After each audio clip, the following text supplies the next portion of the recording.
नमस्कार विद्यार्थी आणि पालक मित्रांनो, मी अंकुश पाटील श्री छत्रपती अकॅडमी पुणेमध्ये आपलं मनपूर्वक स्वागत करतो। एक नीट परीक्षेसंदर्भातली एक महत्त्वाची अपडेट येते आहे, ती अपडेट देण्यासाठी मी तुमच्यासमोर आलेलो आहे। नीट एक्झाम 5 मे 2024 रोजी संपूर्ण भारत देशामध्ये कंडक्ट झालेली होती आणि 5 मेच्या दिवशीपासूनच नीटचा पेपर लीक झाल्याच्या बातम्या आपण वेगवेगळ्या न्यूज पोर्टलवर वाचत होतो। दरम्यानच्या काळामध्ये बिहारमध्ये काही लोकांना अरेस्ट केल्याच्या बातम्यासुद्धा आलेल्या आहेत।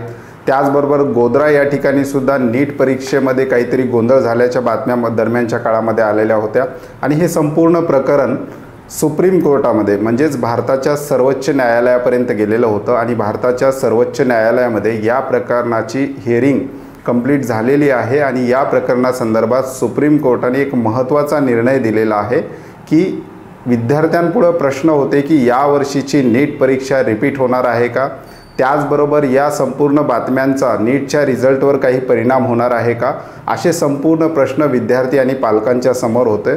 त्या संपूर्ण प्रश्नाला उत्तर आता सुप्रीम कोर्टाने दिलेलं आहे। सुप्रीम कोर्टाने सांगितलेलं आहे की संपूर्ण देशभरामध्ये पुन्हा नीट एक्झाम घेणं शक्य होणार नाही, त्याचबरोबर कोणत्याही कारणास्तव नीटचा रिझल्ट आम्हाला रोखता येणार नाही, अशा प्रकारचं जे काही हिअरिंग झालेली आहे सुप्रीम कोर्टातून त्याचा जो काही रिझल्ट आलेला आहे त्या रिझल्टमध्ये सुप्रीम कोर्टाने सांगितलेलं आहे।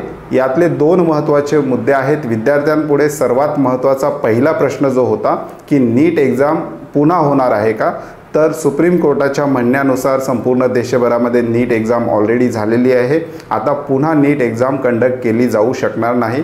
त्याचबरोबर या संपूर्ण घटनांचा पेपर लीकच्या घटनांचा रिझल्टवर काही परिणाम होणार आहे का, रिझल्टवर स्टे येणार आहे का, अशाही प्रकारचे प्रश्न विद्यार्थ्यांसमोर होते। याही प्रश्नांचं क्लॅरिफिकेशन सुप्रीम कोर्टाच्या या निकालातून आपल्याला मिळतं की नीट एक्झामच्या रिझल्टवर कुठल्याही प्रकारचा स्टे येणार नाही, रिझल्ट हा ठरलेल्या तारखेलाच विद्यार्थ्यांचा लागणार आहे। आणि ह्या ज्या काही बाकी घटना घडलेल्या आहेत, नीट पेपर लीकच्या असतील, काही अनफेअर मीन्स त्या ठिकाणी झाल्या असतील, काही गोंधळ त्या ठिकाणी झालेला असेल, या संपूर्ण प्रकरणाची हिअरिंग सुप्रीम कोर्टाने उन्हाळ्याच्या सुट्ट्यांच्या नंतर ठेवलेली आहे। म्हणजे ही हिअरिंग जुलैमध्ये होणार आहे आणि त्या अगोदर विद्यार्थ्यांचा नीटचा रिझल्टसुद्धा लागलेला आहे। त्यामुळं संपूर्ण देशभरामध्ये नीट एक्झाम पुन्हा रिपीट होणार नाही, त्याचबरोबर रिझल्टवर कुठल्याही प्रकारचा स्टे आलेला नाही, अशा प्रकारची जी काही निर्णय सुप्रीम कोर्टाने दिलेला आहे हा विद्यार्थ्यांसाठी अत्यंत महत्त्वाचा निर्णय आहे।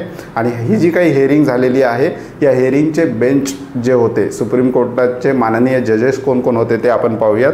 Chief justice of India DY Chandrachud, त्याचबरोबर जस्टिस JB पारदीवाला आणि मनोज मिश्रा यांच्या बेंचने हा महत्त्वाचा निर्णय दिलेला आहे। त्यामुळे विद्यार्थ्यांमध्ये जे काही संभ्रमाचं वातावरण आहे ते सुप्रीम कोर्टाने दूर केलेलं आहे। विद्यार्थ्यांनी आता पुढील प्रवेश प्रक्रियेच्या तयारीला लागायचं आहे। नीट रिपीट होणार नाही, त्याचबरोबर रिझल्टवर कोणत्याही प्रकारचा स्टे आलेला नाही। एक महत्त्वाची अपडेट देण्यासाठी तुमच्यासमोर आलेलो होतो। अशाच माहितीपूर्ण व्हिडिओसाठी श्री छत्रपती अकॅडमी पुणेच्या यूट्यूब चॅनलला सबस्क्राईब करा। त्याचबरोबर नीट 2024च्या विद्यार्थ्यांसाठी श्री छत्रपती अकॅडमी पुणे मार्फत पेड काउन्सिलिंग सर्व्हिसला सुद्धा आम्ही सुरुवात केलेली आहे। डिस्क्रिप्शन बॉक्समध्ये आमचे कॉन्टॅक्ट नंबर त्याचबरोबर आमचा ॲड्रेस दिलेला आहे, त्या नंबरवर कॉल किंवा मेसेज करून तुम्ही आमच्या पेड काउन्सिलिंग सर्व्हिसविषयी अधिक माहिती घेऊ शकता। त्याचबरोबर अशाच प्रकारचे नीट संदर्भातले महत्त्वपूर्ण अपडेट्स तुम्हाला तुमच्या व्हॉट्सअपवर मिळवायचे असतील तर डिस्क्रिप्शन बॉक्समध्ये आमच्या व्हॉट्सअप ग्रुपच्या चॅनलची लिंक दिलेली आहे, त्या लिंकवर क्लिक करून तुम्ही आमचे चॅनल त्या ठिकाणी फॉलो करू शकता। तुर्तास आजच्या व्हिडिओमध्ये आपण इथेच थांबतोय, पुन्हा भेटूयात आणखी एका नव्या आणि माहितीपूर्ण व्हिडिओमध्ये। धन्यवाद।